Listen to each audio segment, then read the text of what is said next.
Well, the cover has been on for over 3 months and has served its purpose. I think now we're close to mid-April and the temperature has been steady. I think the water temperature is over 60 degrees now, between 60 and 65 Fahrenheit.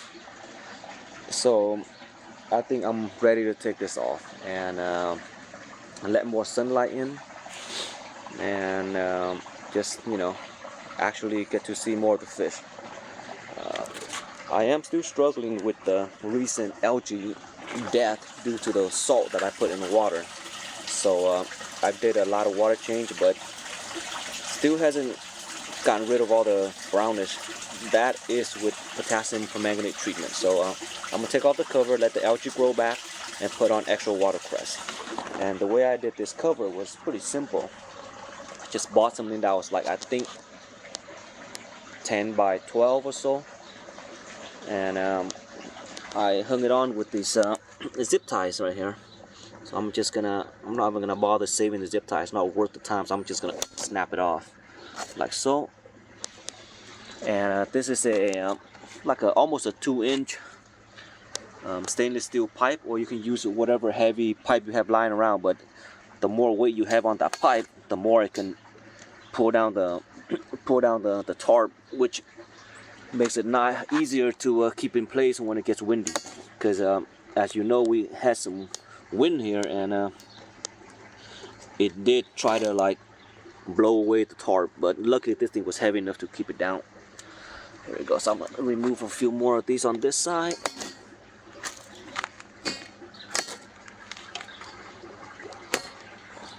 Just like that. We're gonna push this down. Alright, get rid of these things.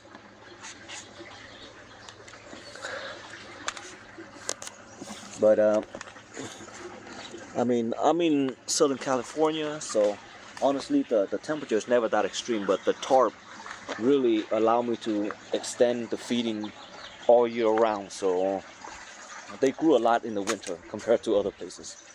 Alright, so I'm gonna go around to this side also.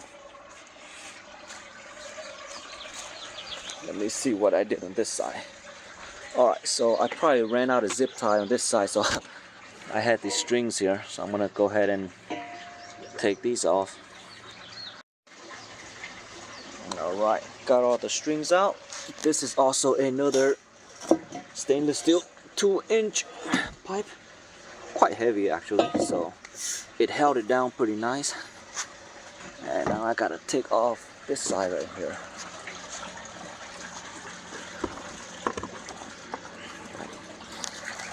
Tie this down so that it went over the auto feeder tube, making sure that the food pellet doesn't get on top of the tarp itself. So I'm gonna take this sucker out.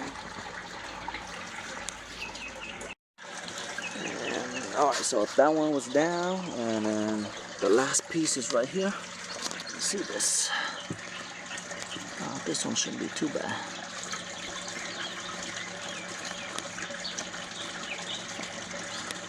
Yeah, having a pond, honestly, I wish I can just have the fish in a state where I don't have to cover them, but water temperature, and honestly this is just like my growing pond right here, so I'm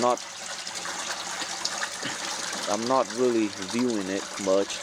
Gotta grow them out, and then eventually that will be the show pond right there. So alright, it's time to take this down. And this one needs to be rinsed and folded away and put up for next year. So I think around November I'm gonna put it back on, and for the price, it's done wonders for this pond. So underneath the tarp were these planks of wood right here, some studs, some boards. They were used to prop up the thing so that it wouldn't sag into the water. But gotta get rid of all of this. See that big old patch of watercress? I'm gonna put it inside like a hula hoop to keep it in, because I'm still trying to see if I can get rid of this brownish color. I really need the algae to grow back, and I got a lot of fish, so I need to get the nitrate out too and the ammonia. And here is the hula hoop that I made. It's pretty big actually. It is made out of 1.5 inch flex pipe, something that you can just get at Home Depot or if you have some lying around. The way I coupled it together is use a half an inch coupler, PVC, and some silicone. So the trick is actually you might have to heat up the tube a little bit on both ends before you can push it in, because if you try to push it in without heating it, it is a little challenging. So I couldn't do it, so I had to use a heat gun. But once you put it in, you know, glue it, let it set overnight, and you're good. Because right now, it looks pretty nice. Save you money from having to buy a hula hoop. And then I'm gonna just toss this sucker in. I'm gonna put it where all the watercress is. Keep them all in one spot. Here we go. That is my goal right there. That way I can control them and get rid of all the ones that I don't want. Yeah, the water is actually pretty warm. Wow.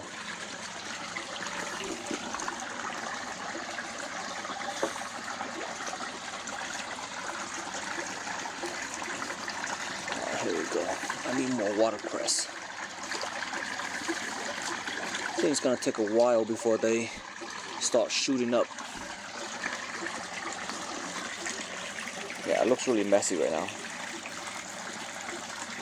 Just have to wait.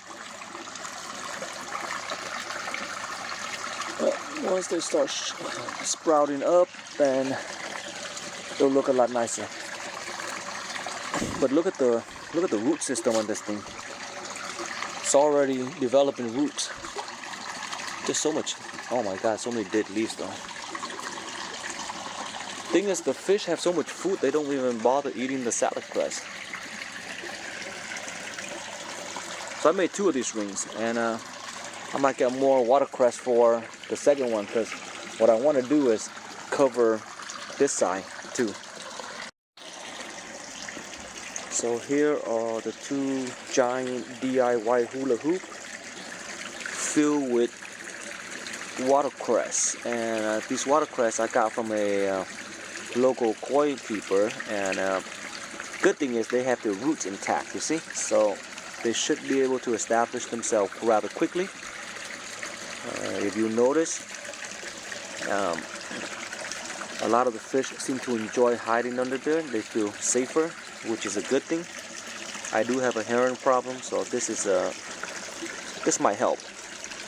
In addition, it seems that the fish can also eat the watercress. And whenever there's food that got stuck in there, they'll trying to like dig their way into the root or between the plants and trying to get onto the food. So it does give them a little bit more of an exercise.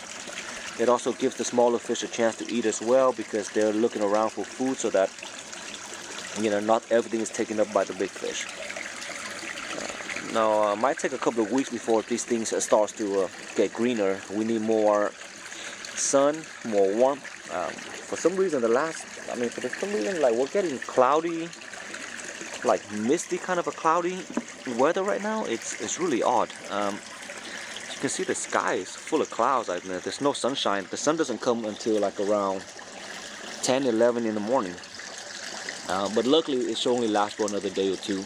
And then we're back to full sun in California, which is what I'm waiting for.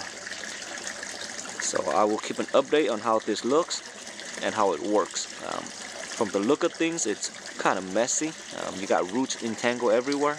But once they start getting green and stand upright, I'm gonna push everything back inside the loop. Yeah, but I'm really hoping that it clears up the water, because that dead algae episode was really bad.